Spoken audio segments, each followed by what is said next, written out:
Welcome back to Thinking Critical. This is Wes, and there's a lot of things going on. The news is coming faster than ever. It's all seems bad nowadays, and there's a lot of uneasiness in the comic book readership and the fandom. And I wanted to bring on two of my good friends, two of my contributors to the channel, just to kind of talk about everything that's going on and some of the concerns and general feelings about it. So first is the elder statesman of Thinking Critical, the man who's seen almost all of it, from the dawn of comics. Eric Breen, how you doing, buddy?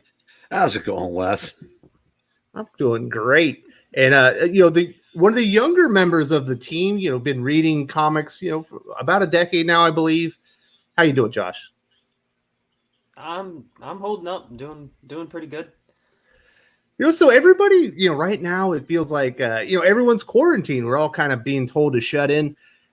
It one of the things that we would normally, you'd turn to as a bit of a comfort, maybe is that Wednesday batch of new comic books kind of get you through the hard times. Something that reminds you that there is some sanity in this world, that things will return to normal. But no new comics this week, along with the news that Diamond Comics wasn't able to pay their vendors this week, indicating possible cash issues. Marvel just announced they're cutting a third of their expected releases from May and June. They're not working on them anymore. IDW just said that Teenage Mutant Ninja Turtles and G.I. Joe are going on a hiatus, maybe even being canceled. And so we're getting a lot of bad news. How are you feeling about this, Breen? Well, it's kind of it kind of makes you realize just how week to week this industry had become. And you see it, you've seen it through the years, the declining sales, and having people tell us no, everything's fine, but then something like this happens, and it only took a couple weeks for the main distributor to close, and for major repercussions to be felt at every company, from Marvel on down to the smallest indie. And I would have never dreamt that it could have happened so fast. It's almost like they weren't prepared for something like this. Yeah, it's crazy how quick the dominoes fell. I was prepared. I was like, this feels like this isn't going to be a temporary thing. We're going to have some long lasting effects, but just to see the immediate ramifications in the fallouts, it is pretty distressing.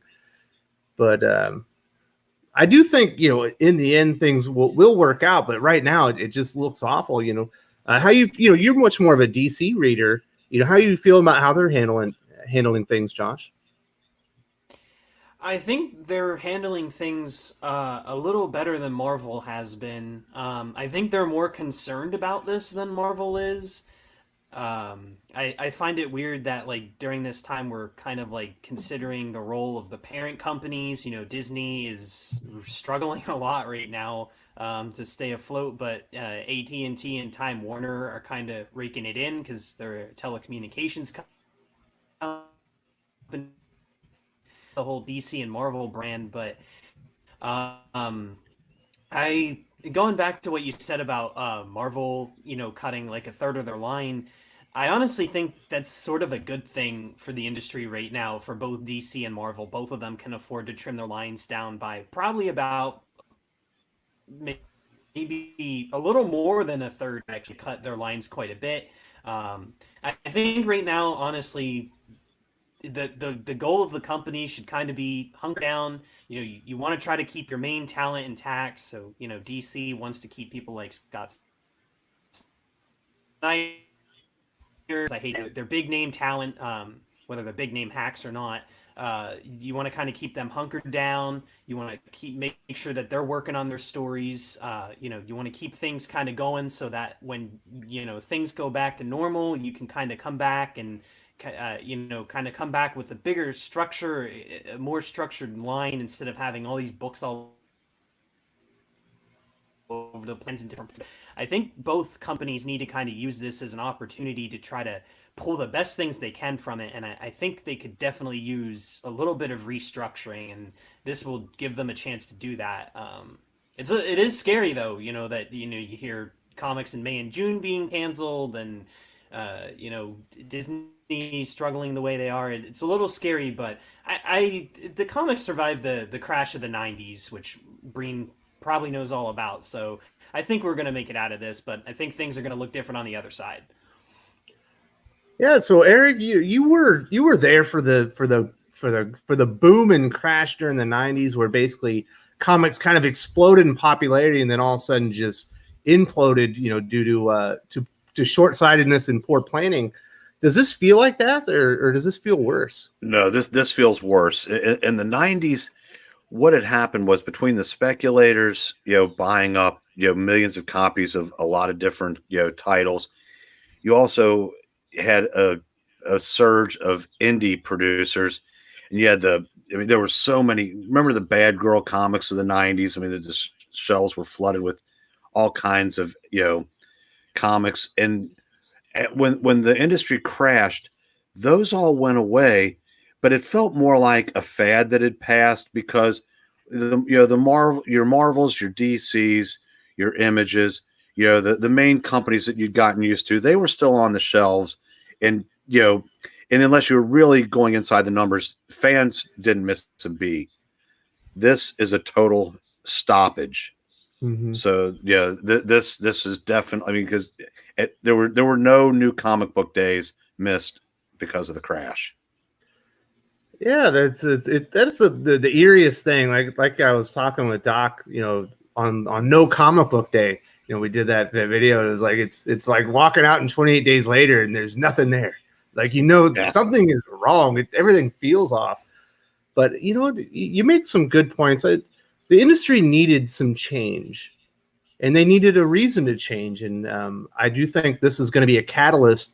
And it's going to be painful. There is pain in the future, and it's just not comics. It's the economy. It's almost everything, you know, with a lot of businesses worldwide. But Marvel needed to trim some fat. Marvel needed to come down to reality that event fatigue was real. They needed to concentrate on their most important characters, get the best stories out there, rather than just trying to flood the market. And DC was kind of going that way too. You know, we went right from Dark Knight's Metal kind of into You're the Villain. Now we've got we're doing a lead up into Dark Knight's Death Metal, which is going to lead into 5G. That's spanning like 2 years, 2.5 years, maybe 3 years worth of event after event. You know, just these long term big event type things. And I think, you know, they're going to change course as well after Generation 5 and probably realize that it's time to invest in the characters and invest in our best creators and put the best Batman story we can put out there, not just the most inclusive big, you know, event that we can throw everyone onto, because, you know, those are the core characters. Those are the characters that their parent companies want to see succeed. And I do think we are going to see some trimming of the line and some more focus, which is something both publishers absolutely needed, you know, with their shared universes. Well, I think with Marvel, what could end up happening is they'll weather this, and they'll use it. They have a better chance of coming out of this, you know, intact than DC, because, you know, they had built up a huge, you know, lead again as far as the market share, and Marvel fans have proven time and time again that they will just take anything Marvel dishes out. DC has always been like the Avis of comic book companies. If you're old enough to remember the old "We Try Harder," they have to fight and scrap for every sale they get. This could potentially really hurt them. Marvel, I think, when it's all said and done, don't be surprised if this doesn't change their plans to, you know, to launch New Warriors and, you know, more books like that, because, you know, I said that, you know, they'll get back to some semblance of normalcy before DC. I truly believe that. Well, the one thing DC has going for it is, you know, Marvel's parent company is Disney, which is a 100% an entertainment company, and they're absolutely being slaughtered right now. Whereas the parent company for DC and Time Warner is AT&T, a communications company, who's certainly not taking it nearly as hard. And Time Warner, I think, only represents like less than 20% of that company's annual revenue. So they can survive this, financially. But as far as customers go, I think every one of these weeks where there's no new comics, you're gonna lose. You're losing readers. It's a precarious time. I mean, I do imagine we're going to lose some publishers. Like I've said, I imagine we're going to lose some stores, but we're also going to lose some long-term readers. And I think the best estimate I've seen is that worldwide readership of comic books, like people that go into and read a new comic every month, is like 350,000 people. So it's not like it's all that big to begin with. So if you were to shrink maybe 50 or 100,000 people off that, those numbers are getting really low. Well, what I've heard that the total revenue that DC gets from their comics would represent about an hour and a half of one day of AT&T's total net worth. Probably the same with Marvel. I mean, they're kind of like little niche items for these giant parent companies. Now, what this might force Disney to do is reevaluate the movies, the direction they were going with the movies, trying to reach a specific audience instead of the mass audiences that they were reaching with Iron Man, Captain America, Avengers. They might have to rethink that because they're going to have to go for maximum dollar. But I don't know if that's going to apply to to comics. I don't know how much will actually change as far as trimming the fat. The plan all along was with Marvel, there was going to be more synergy between the Marvel Studios and the comic line. I think that's why Kevin Feige is like the chief creative officer of everything now, including Marvel television, movies, and the comics. But yeah, we're definitely going to see some issues with the Disney Plus because they had all those Marvel productions going at the exact same time, and they all got halted. And, every day that company is losing money, and they're actually having to borrow money just for operating costs. So it's not like they're just going to be flush with cash and ready to go right back into production. When people can go back to work, they're probably going to have to do that incrementally. So we could see a lot of these long-term plans for this, the MCU on Disney Plus that I think was going to be synergizing with the MCU on the big screen. Is they're going to have to change some of that because I don't think they're going to be able to lead into each other quite like they originally planned, because the movies are already made. They're just waiting to be distributed, but those shows were all in production. So they got a lot of uneasiness, man. I never would have thought this would happen to Disney. It's crazy. Well, when you put all your eggs into one basket like they have, it's and that the same statement goes to a company like Diamond, which we've it's been discussed a lot on the channel.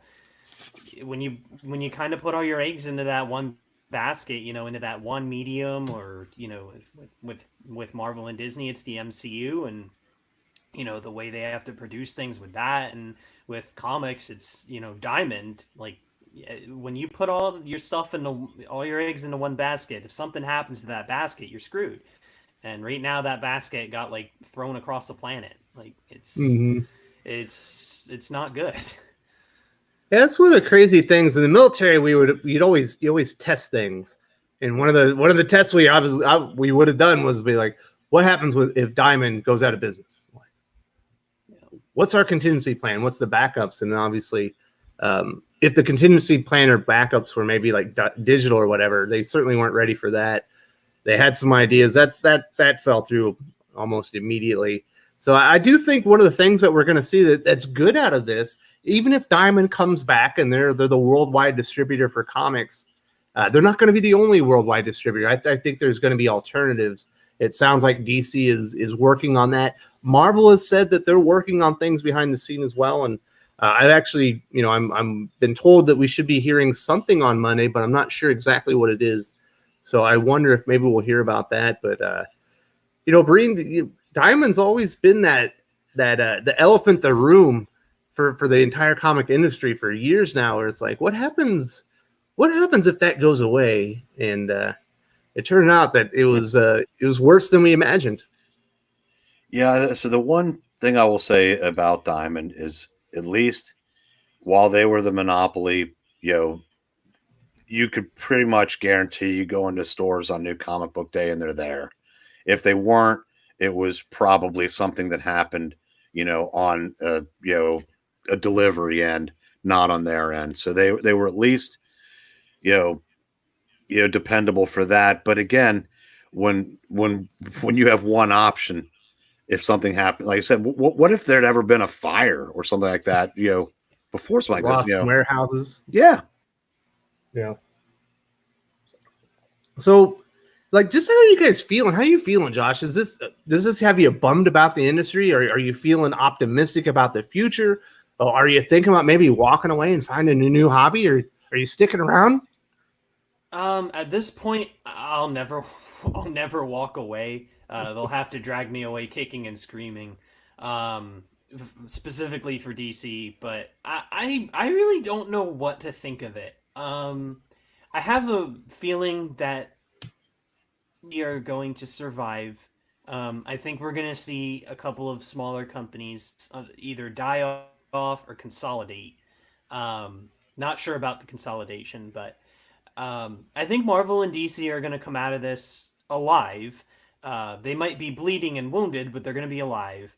And I really think we're going to kind of see some lessons learned with this, not just in comics. This is going to be lessons in like entertainment industry wide. Yeah. Yeah, business. You're going to see just business in general learn a lot of lessons from this.